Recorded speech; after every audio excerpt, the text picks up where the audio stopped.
Hi friends, ఎలా ఉన్నారు? This is Krish. Welcome to my channel Krish competitive Adda. So మనం already అర్థమెటిక్లో ప్రతి యూనిట్ నుంచి ఒక సిరీస్ స్టార్ట్ చేసాం కదా, రైల్వేకి సంబంధించి. సో ఈరోజు సెకండ్ మోడల్ చూస్తున్నాం మనం.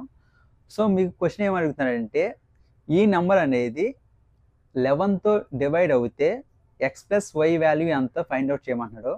The sum of X plus Y value ఎంత ఫైండ్ అవుట్ చేయమంటున్నాడు.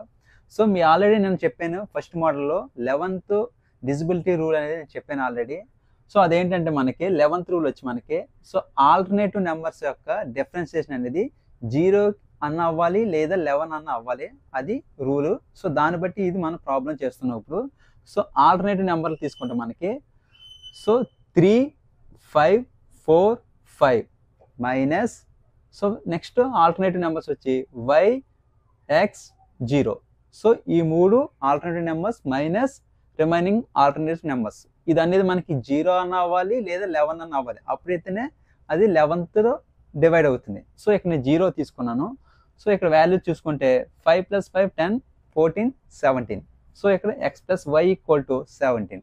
సో వాడు అడిగింది కూడా ఏం అడిగాడంటే the sum of x + y value ఎంత అని ఫైండ్ అవుట్ చేయమన్నాడు. So answer is 17. ఓకేనా? Thank you for watching.